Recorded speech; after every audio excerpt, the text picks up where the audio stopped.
Regardless of the outcome of the election, we all have a personal responsibility to our soul and to our soul's journey.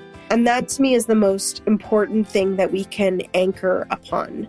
While we have maybe very even limited access to be able to sway the sort of larger Capricorn structures of, we don't control the electoral votes and we don't have a lot, right? We do have say over our way of relating to life itself. And we do have free will and choice, whether we make love the center of our life and our focus. And that love has to really become unconditional in order for humanity to bridge this. Have you been feeling disconnected, worried, or overwhelmed in life, or when you look at the state of our country and the world? If so, you're not alone. I'm right there with you, and you're in the right place. Hi, friends. Welcome to the Connected Way podcast. I'm your host and minister of connection, Rev Dev. I believe that connection is the healing path forward for us as individuals and as a collective. So on this podcast, we will explore all things connection. Connection to self, to others, to the land, and spirituality. But specifically in season 1, we are looking at the coming election through the lens of connection. How we can get informed and involved in politics and this election in digestible and engaging ways. How our spiritual and cultural beliefs and values intersect with and inform politics. How this election fits in with the larger evolution of our society, and how we can actually connect with people in these polarizing times. I know that connection has the capacity to move the needle in this election and in our individual and collective evolution. May it be so. Let's get into it. Hi, everybody. I am so excited about our guest today and our topic. We are talking about astrology. And I am such an astrological amateur. I don't know that much about astrology. I have lots of friends who do and people who get really into it. And I have to say that every time I have had like any kind of astrological reading, it has sort of blown my mind how accurate it is. So I have been wanting for the entire season to talk to an astrologer about the astrology of the election, but also like what is going on in the world and what's going on with the astrology that can teach us what's going on and all the transformation that we're going through. And so our amazing guest, Michelle Dench, who I was connected with, is going to help us understand all of this.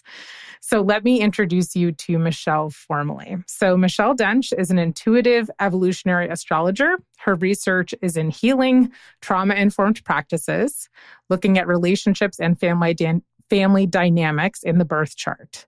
She is a mother and an artist. Michelle serves as the administrator and teacher for the Jeffrey Wolf Green Association of Evolutionary Astrologers. She is currently the treasurer and vice president of NCGR San Francisco chapter. You can learn more about Michelle at astrologywithmichelle.com, and that has 2 L's in it. And she has a bunch of free classes on her YouTube channel and also has weekly videos that she puts up there that are sort of like the weekly forecast. So you can find those on her YouTube channel if you subscribe and also on her website. And I'm going to put links to all of those things in the show notes so that you can see it wherever you're listening to this podcast, or you can go to the episode webpage and find that as well. And she's also on Instagram at Astrology with Michelle. So just to be clear, when I say Astrology with Michelle, it's MICHELLE. Thank you, Michelle, for being here. I'm so excited. Yeah, thank you so much for having me. It's really an honor. Yeah, I'm really excited. All right. So for those listeners that are unaware, because there may be some, could you please explain what astrology is, how it works, and what its significance is? Just a small question, you know. It's funny. Largely, astrology is, I would say, an art and science of the stars. You know, people have many different ways. There are many different forms of astrology. I'm sort of someone who has always been studying astrology in all the different lineages that are available out there. But I've really settled into particularly focusing on evolutionary astrology, which is a very unique branch of astrology in general. But the way that it works is, at least in my school of thought, as above, so below, that the planets are reflecting dynamics here on Earth that human beings are expressing through their lives. And the natal chart in evolutionary astrology is really a map of the soul. The reason I've kind of gravitated towards evolutionary astrology is because it's sort of rooted in this baseline belief system that we're all souls here. We get born into a physical body. Maybe over many, many lifetimes, we're working out things.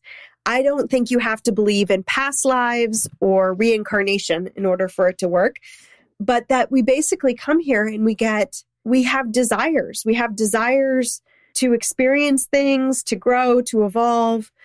And bottom line, that, the desire is at least at a fundamental level to return to our source, which is love. This is where my beliefs come in. I believe that we are created by this source, which is love, and that we ultimately have this desire to return to this source. And of course, we have all kinds of human experience that. Oh, yeah. Yeah. Takes us. And I really do think that most of us are having this experience of having kind of forgotten that bottom line piece. Yes. Forgotten that we came from source, forgotten that we are that source, that we are that love, and having through experience to remember and relearn and discover who we are, truly who we are. Yes. Yeah. You and I have such similar beliefs in that vein, 100%. And that is so much of what my work is with the Connected Way, is actually remembering who we are and where we came from, and that we are in this sort of strangely disconnected experience of not knowing that all the time. And we have to constantly make it a practice to remember and reconnect and be in that connection. But I love everything that you're saying. So yes, amazing. Yeah. So astrology can be a tool for reflecting on that and for seeing how it's playing out in our lives. It can be, in many ways, a guide for us in figuring out where we're coming from and where we're heading towards and what our bottom line desires are, because that is always informing what we're choosing in our life. Yeah. So you mentioned the natal chart, and I want people to understand what that is. So that is your birth chart, if you will. And that shows like where the stars and planets were at the moment you were born. Is that correct? Exactly. Yes. Great. Fabulous. And you also mentioned that evolutionary astrology is a very specific type of astrology. So could you explain what that is? The branch of evolutionary astrology that I practice was originally taught by Jeffrey Wolf Green. And it focuses predominantly on Pluto as an expression of the soul, what we would call the lunar nodes, which are points in space where the sun and moon come together as being guideposts for where the soul has come from in its past, what it's accumulated in terms of its evolutionary growth up to this point, and where the soul is being drawn towards, in this lifetime. And the bottom line of evolutionary astrology is kind of trying to answer this question of why. Why here? Why this family? Why this life? Why these karmic conditions? Why the suffering that we experience? And in finding that answer through the perspective of the soul, we're looking at what we're ultimately here to learn, what our gifts are, what our core purpose is. Right. And bottom line, what the evolutionary intention is of the soul. So Got it. We're all going to have that core intention at some level driving those desires that we're living out in our life. I love that. Well, I'm sure you offer readings, so I will be getting in touch with you for a reading because that sounds fascinating and really interesting. Do you do readings virtually, I assume?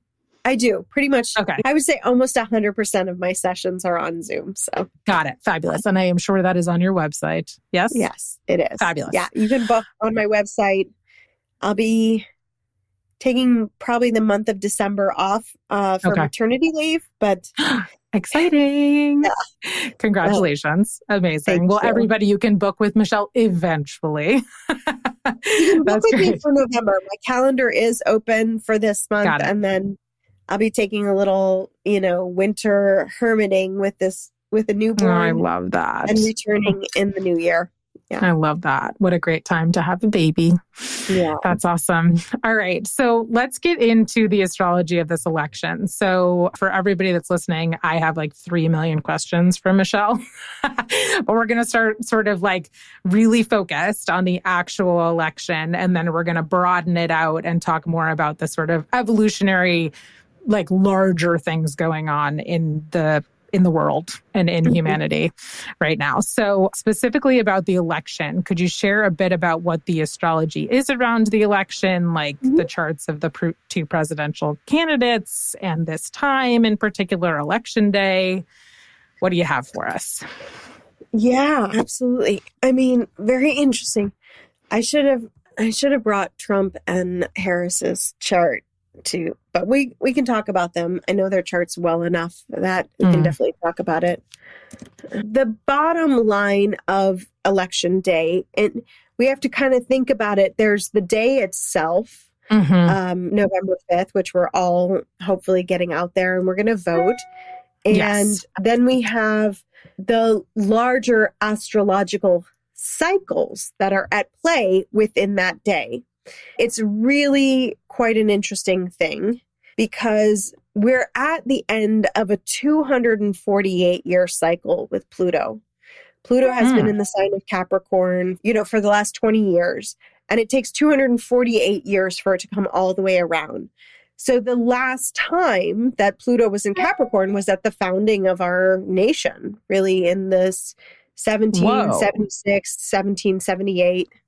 When the Declaration of Independence was being signed, when the Revolutionary War was happening, the French-American Revolution, many of the themes that we are implicitly living inside of in this election season are sort of foundational to the United States in that cycle. And the day of election day, the moon is also in Capricorn, moving towards a conjunction to Pluto. So we have a lot. What does that mean?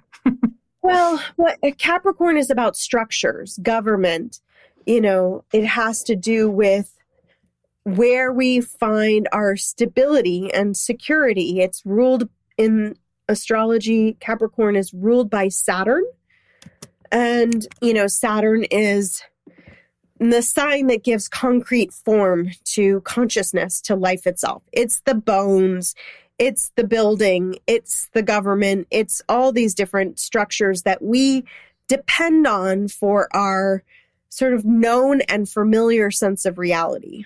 And if we think about the larger Pluto cycle, what was happening in 1776 when the Declaration of Independence was being signed, and versus what's also happening right now, we are moving through a cycle where there's a big culmination energy.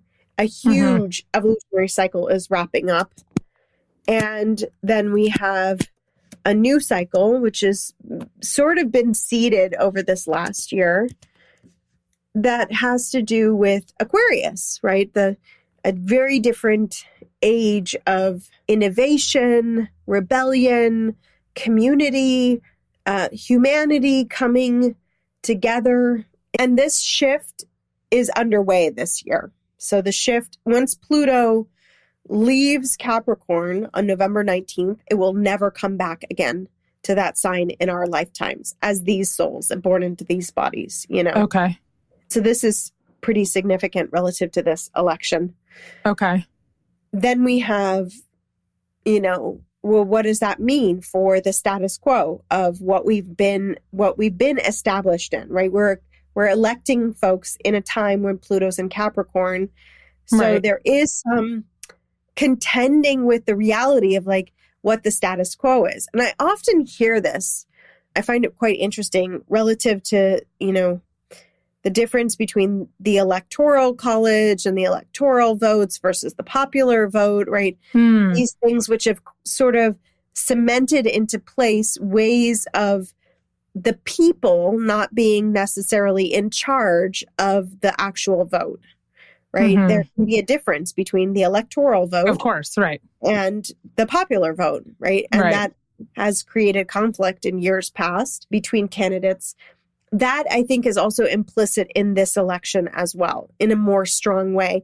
Whereas I think that future years, 4 years from now, something will shift by the time we get to the next election cycle, where more of the predominant control actually returns to the people, and or we see more of the shadow effect, because Pluto can reveal the shadow being in the power dynamics that we have become accustomed to, which are no longer serving people in their evolutionary growth. So you're saying that the shadow, that is the shadow, is that that's kind of the shadow that power we're seeing. Dynamics. Yeah. Exactly. Yeah. Okay. So the sort of like egoic power stuff that's coming up is the shadow that's presenting itself. Got it. And the thing about the shadow is that it's never exclusively belonging to one side. You know, we can easily, with a bias towards what we believe is the good choice, be blind in seeing shadow dynamics or power dynamics in that reality as well, right? Right. It's sort of like you're in an argument with someone and you're like pointing out their shadow, but everything you're doing is pointing out your shadow. Does that make sense? Right. Yeah, totally. Yeah. So we have that dynamic sort of built into this two-party system where people are being, you know, asked to choose, right? And it can be portrayed as if we're choosing between light and dark, but neither, you know, it's like the yin yang symbol has like a little bit of dark in the light and a little bit of light in the dark.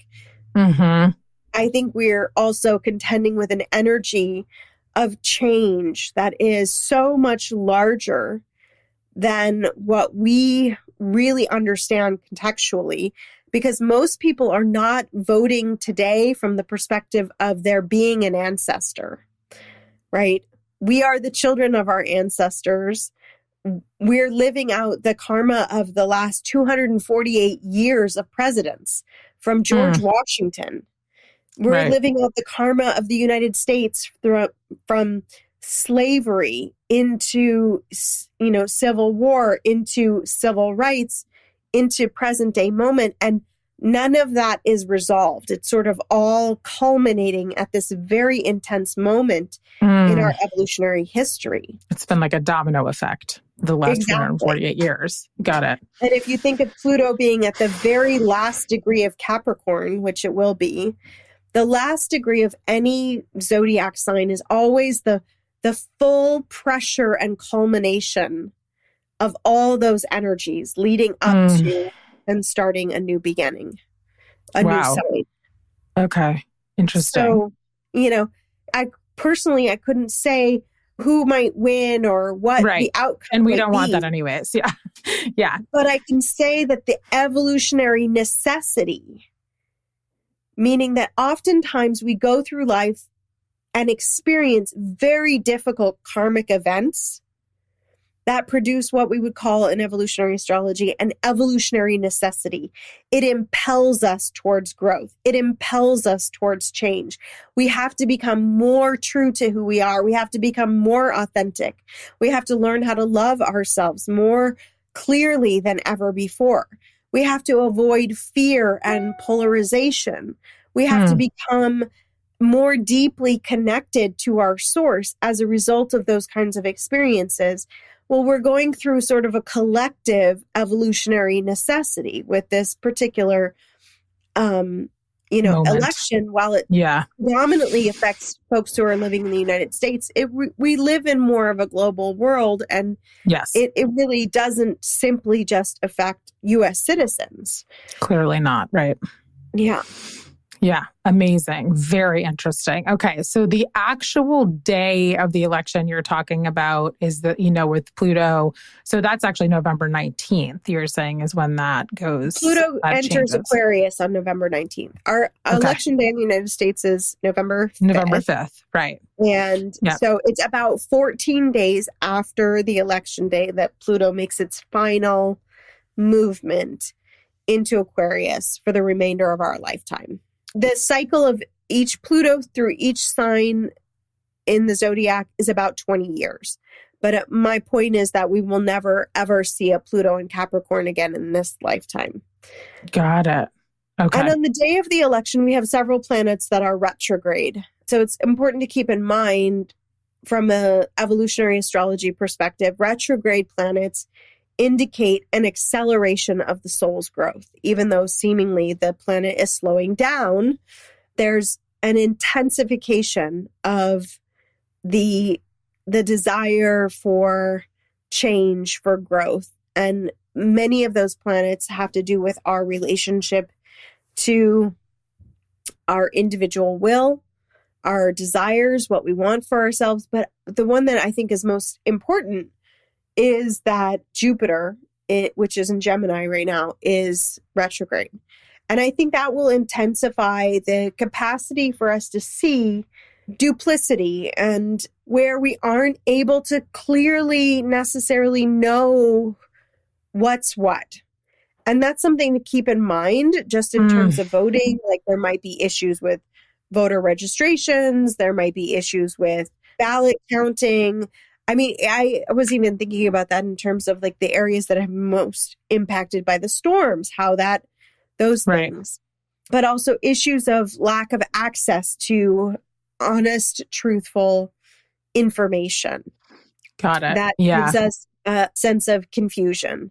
So I would not be surprised if the election results themselves aren't totally clear for even up to 2 weeks, and up until when Pluto finally does move into Aquarius. Yeah, that's interesting. Okay. And what do you know about Trump and Harris's charts that you could share with us? Yeah. Very interestingly enough, Donald Trump, he's born with the North Node in Gemini, and he's going to have Jupiter, the transiting Jupiter retrograde on his North Node. You know, the quality that he has to be able to be charismatic in his way of speaking and connecting with people is a big part of his persona. Right. People either love him or hate him. It's not there isn't a middle of the road. That's true. Yeah. Kind of feeling about him. I think he very much expresses that quality of duality. He has many very similar aspects to Harris. Her chart's totally different, of course. And just to be clear for people, when you say aspects, you're not talking about like characteristics of personality. You're talking about an aspect is a planetary position on someone's chart, natal chart. Yeah, exactly. Okay. Got it. Just making sure people both have a North Node in Gemini. Okay. Which is very interesting. And from the perspective of the soul, though, they have very different Plutos. So what I would say, Donald Trump is a Pluto in Leo, and he's Pluto and Leo in the 12th house. His whole persona is about see me. You know, he's got that sort of larger than life quality.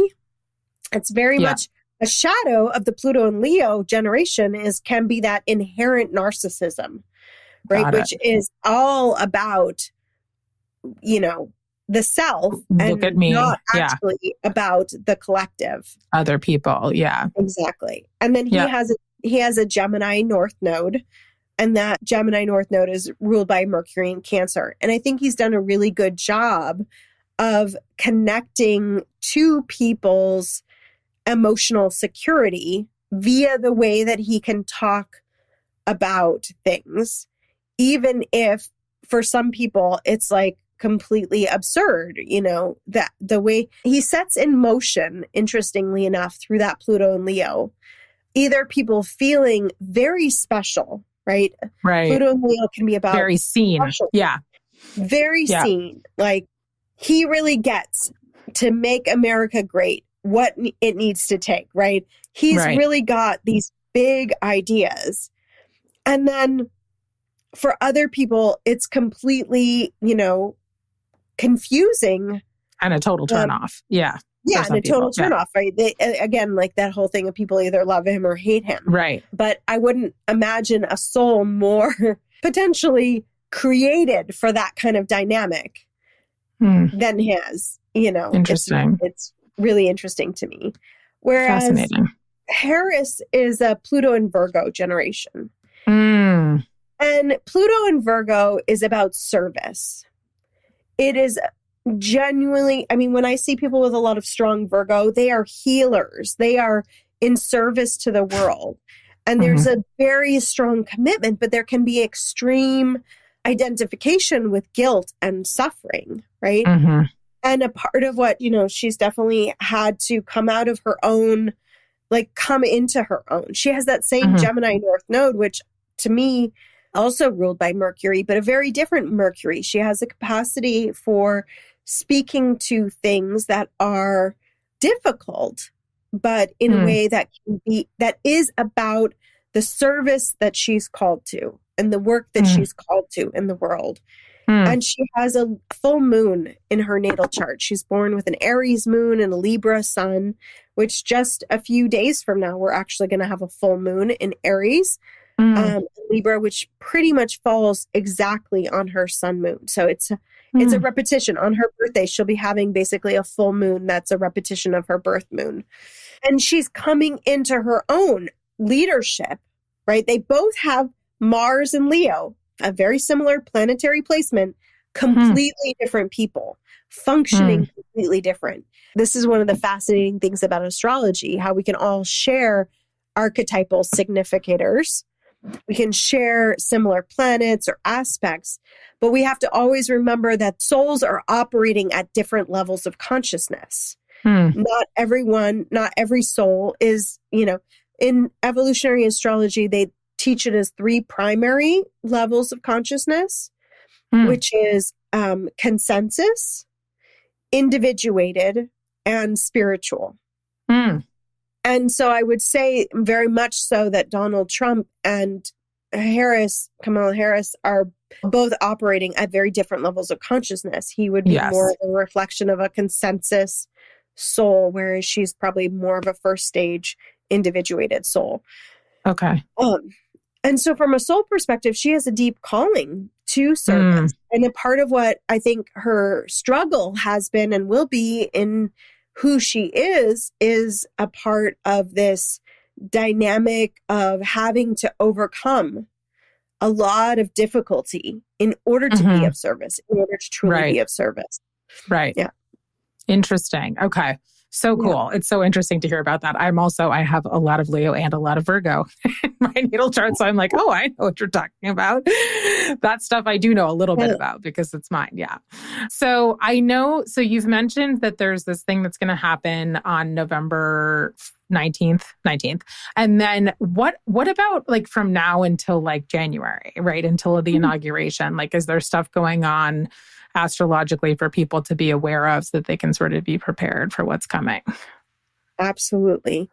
When you're born, at the time that you're born, the nodes of the moon will be in a particular sign.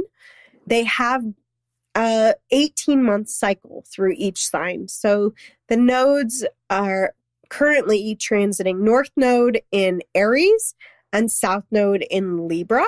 And they've been that way a little over a year. And so what we have between November 5th, which the actual day of November 5th too is really interesting because the moon, which will be in Capricorn, will be squaring the nodal axis. And that's significant in evolutionary astrology. It speaks to a crisis in consciousness where we're really going to deal with, are we a people of relationship, of peace, of equality, of harmony, or are we a people of the self, driven by our self-will, driven by our anger, driven by war, driven by desire, right? Well, that sounds like basically a perfect representation of what this election is about. It really, that's in many very ways, interesting. It does reflect that. Yeah. Yeah. Wow. Fascinating. And so that's literally in the charts. This is always what fascinates me about astrology. I'm like, what? How's that? That's so cool. As above, so below, Yeah. It's so all cool. reflective. So cool. I think of astrology, by the way, as reflective as opposed to directive. Yeah. All I love things, that. in my perspective, are created, by our creator, and we're human beings. We're meaning-making creatures. We're making meaning out of everything that happens in our world. Sure. And so the astrology reflects the meanings that we've made of things, and what we see. You can go to any astrologer, and depending on what their perspectives are, they're going to reflect a particular meaning to you of what it is that's happening. I don't think that the stars or the planets force us to do things. No, nor do I think that any human being has dictate over God's will, right? Or over the free will that we have as souls. So I'll just say that. Yeah, I love that. Between November 5th and January 11th, we will see a shift of the nodal axis from Aries and Libra, which are ruled by Mars and Venus, to Pisces and Virgo, which are ruled by Neptune and Mercury. And this is significant. The fact that we're going to have an election where we have a Pluto in Capricorn, Moon in Capricorn, nodes in cardinal signs. These are all signs that are about the initiation of change. Okay. And that by the time we get to our actual inauguration time, we are in a mutable season, which is a season of change. We are working with nodes that are being ruled by Neptune, which has to do with higher love, unconditional love, our connection to source, our connection to the divine. And Virgo, which has to do with the people and the way we sort of have a humble human being life here on planet Earth that we're contending with. And Pluto in Aquarius also has to do with the people. So I think that whatever the results of the election are, especially in our own life, we're all moving from a major season of initiation where change has either been forced upon us the last several years, especially probably more intensively the last 3 to 5 years. Oh, hello, pandemic. Yes. Yeah. Hello, pandemic. Exactly. Hello, all of these planets really saying, this isn't working. It has to change. We have to find a different way. And then people going through their own crisis, individually.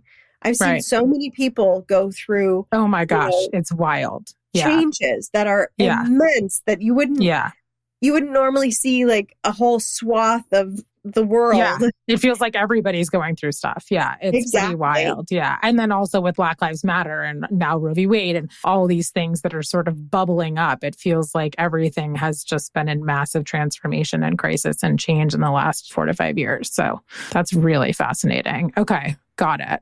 And what that reminds me of, just to keep in mind, like any journey like that of initiation, consider it a dark night of the soul. Yeah, right. Or a deep evolutionary sort of transformation. Includes this period of like, we were a caterpillar.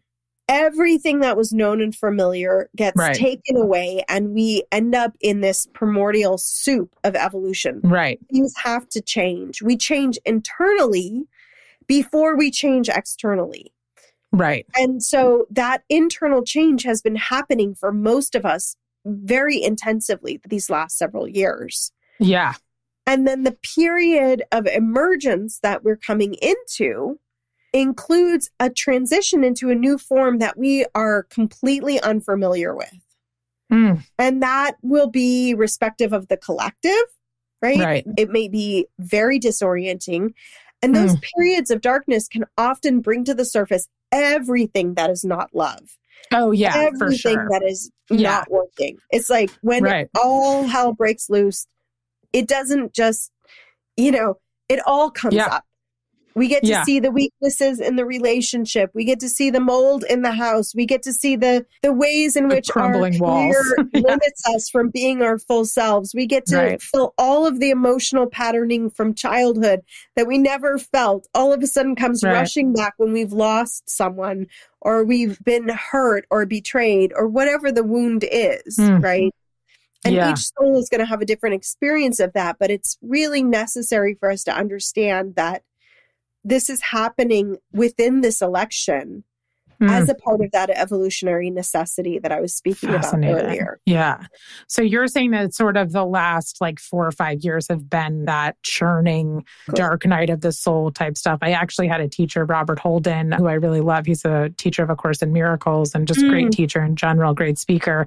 He talks about it actually as the dark night of the ego often, because that's what it brings up. It can bring up all this stuff that you're saying is like what's not connected to love. And to me, it's like it's bringing up all this stuff that's disconnection. And it feels like our country has been going through a dark night of the soul, or a dark night of the ego, if you will. So that's really interesting, Michelle. Yeah. Yeah. And with the ego, we can become identified with what is known and familiar because of the security that it provides. Of course. Even when it's hurting us.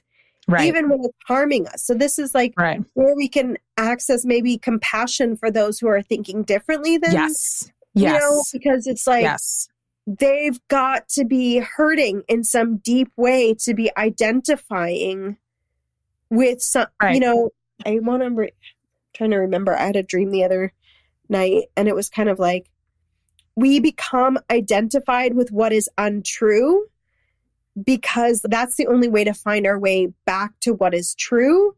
But in the meantime, it seems a little insane to be so identified with what's not actually true. Like the pendulum has to swing so far away for us to come back.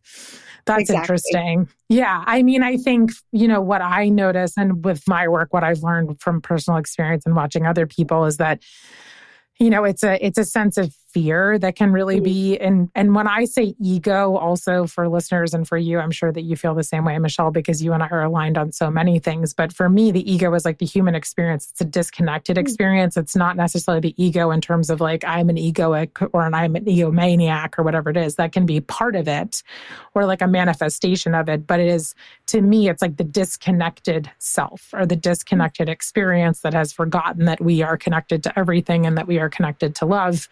And that we are connected people, right? So I think that's a really important part of this, that there is so much disconnection that is just shining itself at all of us. And I believe to be healed, hopefully, and hopefully that will happen. But yeah, it's a tough time. So you also have spoken many times, or do you want to say something about that first? Oh, I just want to say about how the ego is reflected in evolutionary astrology, because we see it through the lens of the moon, which is, you know, and I often say this in my teaching, evolution happens through the emotional body. And the moon reflects the ego in that we are born into an identity structure that takes shape to find security. And when that is challenged, right, the emotional body becomes challenged to find its security elsewhere. And we often find this as like, oh, the soul kind of gets thrown back on itself. Like we can't rely on the things that we used to or that we would want to find safety. So we've developed an identity that's not our true self in order to try to place safety somewhere else. Right. And when we are, you know, have a dark night of the soul and the ego dissolves, right? One of the beautiful things about those experiences is that we can end up coming back to a sense of self that is so ancient, but intrinsic to who we are, because it's before the formation of that ego, that identity structure that is protecting us. And if we think about the ego as being something that is trying to protect us, but does a really good job of actually keeping us from what we desire most, which is this reconnection with source. Right. Then, you know, I had one of those experiences where I felt like I was going through an ego death, and I put a little sign on my chest that said, you know, ego death in process, but just to let myself be vulnerable in the space of like the known and familiar parts of me were having to let go. And then it doesn't know what's next because it's only known to hold on to those things that seem to appear to create safety. Right. And I think we so often demonize the ego, right? Mm. The ego often develops based in fear. There's a lot of trauma that can lead to this sort of ego development, and it is a protective mechanism. And it's really, really helpful to me and so many of the people that I've talked to about this to look at it from the frame of understanding that your ego has good intentions. Like it comes from a place of wanting to protect you, of wanting to help you, of wanting to be the best version of yourself, but it does not remember what that means. Right. And so it can have a totally different way of looking at that or going about that. So it's really awesome. We will talk about that hopefully again more, Michelle. But in the meantime, you have mentioned Aquarius multiple times, and you have mentioned that Pluto is moving into Aquarius. Is that right? So Correct. Is that what the age of Aquarius is? I know that since like basically 2000-ish, but especially in the last number of years, there's talk about the age of Aquarius and how we're shifting and all of that jazz. Can you talk to us about the age of Aquarius, or sort of this like larger, whether it's that or something else, this larger perspective of the big evolution that we're going through as a people and as a world, as an earth? Well, when people talk about the age of Aquarius, most of the time, I think what they're implicitly referring to is the Kali Yugas, which are like the ages of human evolution. And we're by far not in the age of Aquarius at this point. Oh. There's tons of research, which, we're sort of like coming towards that, but it's not. But what are we in right now? Kali Yuga or whatever they're called. Oh, that's a really good question. My partner, who's also an astrologer, Ari Moshe Wolf, he did an interview with Walter Cruttendam, who's a researcher who wrote a book called The Myth of Time and Space. And he talks about the binary star system and the Kali Yugas in that interview. That would be a great resource for folks who want to learn more about the Yugas. All right, and we'll find it. what particular age we're in. Okay. But from a transiting planet perspective, from a soul perspective, we will have Pluto in Aquarius for the next 20 years. And I would say it is an evolutionary precursor to all souls being able to enter the age of Aquarius. You could almost think of it as like Pluto is the bulldozer that has to move through Aquarius and move everything that's out of the way of humanity really living together in what we might consider like a utopian way. How do we live together with a consciousness of kindness, connectedness, that we're all, right? The Piscean age might say we're all one, right? But we can't get to oneness when people can't meet their basic needs, when individualism is a requirement for survival, right? We can't meet a sense of connectedness when we live in isolation or in sort of a binary reality where there's like your views against my views. We have to move towards connectedness by coming towards our own humanity. And Aquarius does have to do with the human social conditioning. So Pluto moving into Aquarius would indicate a time where there's an intense focus on the evolution of our social conditioning that allows us to come into greater collaboration, greater connectedness, a greater consciousness and awareness of humankind. But the way through that is through self-actualization, right? It is through the individual coming into their own authentic, creative source and their knowing of themselves as a creator being, and that creative self-actualization being a pathway to feeling more and more connected to all beings and to all people. And Aquarius is about revolution and change. It's, as a sign, it's ruled by the planet Uranus, which Jeffrey Wolf Green speaks to as meaning freedom from the known. So it's really moving us into an edge where we are no longer conditioned by what is known and familiar. And I would say that's kind of akin to like what happens when you're living in the present moment. When you're not referencing the past or deciding that you already know what's meant to happen, which a lot of us can do consciously or unconsciously. We can kind of become creatures of habit and decide that we know how it's going to go and we know what this person's going to say, or we know how that's going to happen. But the truth is we don't know. And there's a great unknown that's unfolding. And the more we're shaped by that unknown, free from fear, but in a perspective of our connectedness to a higher intelligence, which is part of Aquarius. So surrender. Yeah. Exactly. There is an element of surrender, but it's a consciousness shift. It's not necessarily like I'm giving myself up to the known and I just, no, right. I'm floating, Yeah. Interesting. Yeah. So I do think that the Pluto in Aquarius time is a precursor to humanity moving into the age of Aquarius. Got it. And the age of Aquarius is this time that you're talking about that's more of a collaborative, relationship oriented, but we need to go through like 20 years of boot camp to get to that place. It sounds like sort of. I want to hope that evolution is faster. There's such a deep part of me that it's like, let us all just get it in the next 4 years. And that would be great. And then work to build the systems that we need in order to live in a new and different way, as opposed to spending the next 20 years kind of cutting our teeth on an evolutionary cycle. I mean, I hope not. Yeah, for sure. I'm down with quicker. Let's do quicker. I feel like we've been in it already, but I am so down for it to be quicker. Yeah. That's so great. So, Michelle, is there anything else that you think that listeners should know about the astrology of this time or of what's coming or anything that could help them or support them moving forward? Yeah, I mean, I think regardless of the outcome of the election, we all have a personal responsibility to our soul and to our soul's journey. And that to me is the most important thing that we can anchor upon. While we have maybe very even limited access to be able to sway the sort of larger Capricorn structures of, we don't control the electoral votes and we don't have a lot, right?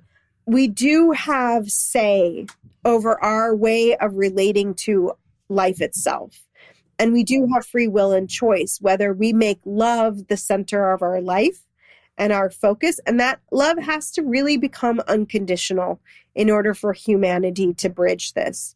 So where there is an inclination towards polarization, where there's an inclination towards attack, where there's an inclination towards fear, we have to do whatever it takes to dismantle those attitudes from within ourselves in order to be truly of service in a time where humanity is going to undergo probably the most profound change we've ever experienced in the next 20 years. And we're all going to be living through it to some extent, right? I'm just going to assume everyone's going to live another 20 years. Yes, right. Some of us will, some of us won't. May our names be written into the book of life. But I would just say, as we're in this evolutionary necessity, whatever happens, whatever comes up, whatever changes we've already faced, where we can meet that with our soul's desire to return to our source, to know ourselves more deeply, to know the truth of who we are, we will be more equipped to handle whatever happens. Right. And more capable of being and responding from a place that is truly helpful. I love the Course in Miracles. And one of the daily lessons, one of the questions that you can ask in the lessons is, where would you have me go? What would you have me do? What would you have me say? And to whom? And that to me is developing a high degree of trust in an internal guidance system to really bring us forward into what's our work to do, into what's our gifts to share into. And I do think with Pluto moving into Aquarius, there may be a call for activism in the coming years, but we have to meet it from a place that is so socially different from how we've done it in the past, that it might feel unfamiliar. So just to keep it in mind too, as things are unfamiliar or uncomfortable or unknown, that these are evolutionary measures that are stretching us and helping us to change and become more of who we truly are. I love that. And I think always coming back to remembering, right? Yeah. And to connecting with ourselves and our internal guidance system, which comes from connection to source, right? So just, coming back to connection, coming back to love is so powerful. So Michelle, I cannot thank you enough. I have been wanting to have this conversation for so long, and I am so glad that the stars aligned, if you will, for us to come together. That was not intended, but I liked it. So thank you so much for coming on the podcast, for sharing your insights with us about this time. Evolutionary astrology is fascinating, and I can't wait to connect with you about it more. I hope that we will connect on the podcast again. And to all of the listeners, I will include in the show notes and on the website some of the resources that Michelle has mentioned, but also you can reach her on YouTube. You can subscribe to her YouTube channel, which has weekly forecasts for what's going to be coming in the week ahead, which is awesome. I'm totally subscribing to that. And you can find her at astrologywithmichelle.com and the same exact thing on Instagram. Thank you so much for being here, Michelle. Thank you, Devin. It's really my pleasure. Thanks for joining me for this episode of The Connected Way. You can find all the resources mentioned in the show and even more resources in the show notes and on the podcast page at theconnectedway.com/podcast. Before you go, a note about sponsorship. This podcast is currently sponsored by me, Rev Dev, and you, the listeners. If you're interested in supporting the podcast and the work of The Connected Way, enhancing individual and collective connection to self, others, the land, and spirituality, you can donate on the podcast webpage. There is never any pressure or expectation, but if you feel called to support the work, any contribution of any amount helps, as do your good thoughts. And finally, I'd love to hear your biggest takeaway from today's show. What inspired you? What surprised you or made you think? Let me know by posting a comment on any of the posts or DMing me on Instagram, or of course, you can always send me a message on the website. Thanks again for being here, friends. May this podcast bring more connection to you and the collective. And so it is. See you next time.